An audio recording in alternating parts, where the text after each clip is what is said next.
अस्सलाम वालेकुम dear student, here is Rizwan Danish, your biology teacher. Last time हम डिस्कस कर रहे थे सेलुलर रेस्पिरेशन का मैकेनिज्म। हमने देखा था वहां पे प्रोडक्शन हो रही थी NADH की और FADH2 की। मैंने बताया था कि ये हाई एनर्जी बॉन्ड्स हैं, जब ये इनको ब्रेक किया जाता है तो बहुत सारी एनर्जी रिलीज होती है।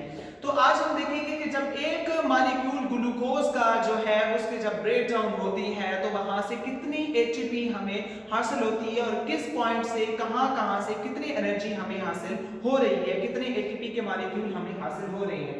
तो इसको हम जनरली नाम देते हैं the energy budget of respiration जो है ना उसकी जो है एनर्जी बजट है। हम देखेंगे कि कितनी ATP जो है ना खर्च कितनी हो रही है और उससे हमें बेनिफिट कितना मिल रहा है। बजट है भी इसी चीज का नाम कि किसी चीज के ऊपर कितना खर्च और कितना जो है उससे बेनिफिट हमें हासिल हो रहा है। तो सबसे पहले हम एक चीज जनरलाइज कर लेते हैं कि एक NADH से कितने ATP के मॉलिक्यूल जो है वो रिलीज होते हैं। तो हम देखते हैं कि एक NADH से 3 ATP के मॉलिक्यूल रिलीज होते हैं, जबकि ग्लाइकोलाइसिस के अंदर इससे एक NADH से 2 ATP मॉलिक्यूल रिलीज होते हैं। अगर हम क्रैब साइकिल में देखें, इलेक्ट्रॉन ट्रांसपोर्ट चेन पे देखें या किसी और जगह पे देखें तो एक NADH से 3 ATP मॉलिक्यूल हासिल होते हैं, जबकि ग्लाइकोलाइसिस के अंदर 2 ATP। इसकी वजह क्या है कि एक ATP का मॉलिक्यूल तब यूज हो जाता है जब ग्लाइकोलाइसिस के दौरान ये पायरोविक एसिड को माइटोकॉन्ड्रिया के अंदर धकेला जा रहा होता है। तो माइटोकॉन्ड्रिया को इसके अंदर धकेलने के लिए भी एनर्जी चाहिए, इसको पुशअप के लिए भी एनर्जी चाहिए।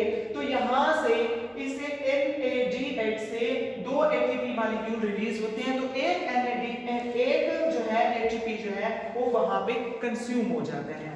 तो पहले हमने जनरलाइज किया कि एक NADH से 3 ATP के मॉलिक्यूल हमें हासिल होंगे और ग्लाइकोलाइसिस में एक्सेप्ट देन ये जरूर बताना है कि एक्सेप्ट ग्लाइकोलाइसिस NADH से एक NADH से 2 ATP के मॉलिक्यूल हासिल होते हैं, जबकि FADH2 से हमें 2 ATP हासिल होते हैं। एक FADH2, इनफैक्ट मैंने 1 जो है 1 2 और सेकंड नंबर लिखा था, तो यहाँ पे लिख देता हूं ये एक FADH2 से 2 ATP हासिल होते हैं।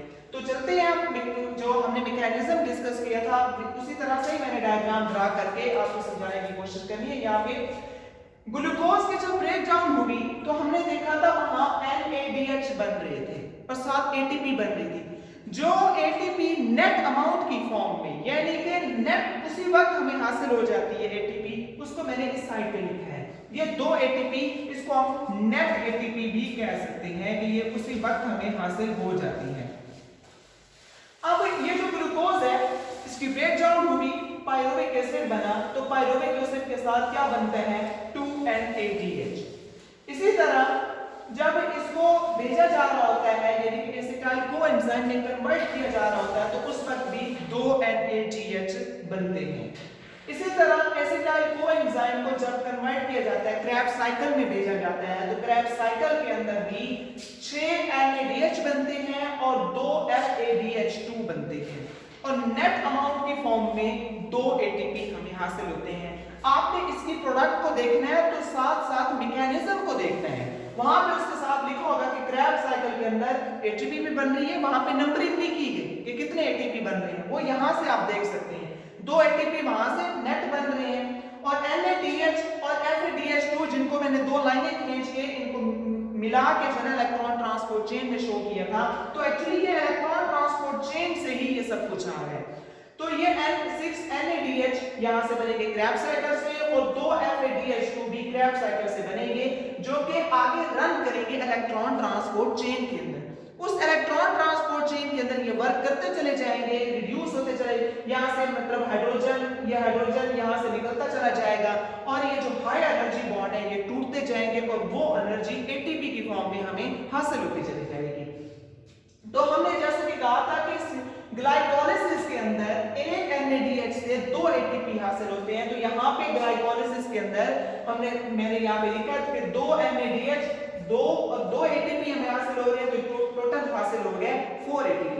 इसी तरह एक्सेप्ट अब ग्लाइकोलाइसिस से बाहर लगाया तो अब जो है यानी कि माइटोकॉन्ड्रिया के अंदर 2 NADH, अब यहाँ से 3 ATP हासिल होंगे, 3 to the 6 ATP यहाँ से हासिल हो गए। और इसी तरह जब हम क्रेब्स साइकिल के अंदर देखें तो 6 NADH है तो 8 से 3 ATP, 6 3 the 18 ATP यहाँ से हासिल हो गया। इसी तरह क्रेब्स साइकिल में FADH2 2 बन रहे हैं तो 2 से 1 से 2 मतलब ATP हासिल होते हैं, 2 इसके साथ मिलके 2 to the 4 ATP यहाँ से हासिल। अब हमने टोटल अमाउंट एटीपी की काउंट करनी है कि कितनी हासिल हुई है। नेट एटीपी कितनी है, ये भी नेट एटीपी ही है। तो हमने देखा 4 एटीपी के मॉलिक्यूल्स हमें नेट हासिल हो रहे हैं यानी कि फौरन हासिल हो रहे हैं। बाकी के एटीपी मॉलिक्यूल जो हैं वो इलेक्ट्रॉन ट्रांसपोर्ट चेन के अंदर NADH से हासिल होते हैं, लेकिन ये वो 4 एटीपी हैं जो कि नेट फौरन हासिल हो जाते हैं। अब इनको हम काउंट करते हैं, 6 और 4 10, 10 और 18 28, 28 और 4 32 ATP। तो यहाँ से इलेक्ट्रॉन ट्रांसपोर्ट चेन के जरिए जो है ना ये आ गया 32 ATP। अब 32 ATP वो और 4 ATP ये बन जाते हैं, यानी कि अगर एक मॉलिक्यूल ग्लूकोज का जो है उसकी ब्रेक डाउन होती है तो उससे हमें 36 ATP हासिल होते हैं। As I was talking about eukaryotic cell, ये यूकैरियोट्स के अंदर जब ये काम होता है, मतलब ये रेस्पिरेशन का मैकेनिज्म होता है तो उसके अंदर 36 ATP हासिल होते हैं। तो यहाँ से हमने देख लिया, ये एक्सेप्शन आपने जरूर याद रखनी है। जब तक एक्सेप्शन नहीं याद रहेगी तो आप 2 ATP के मॉलिक्यूल एक्स्ट्रा लिख देंगे।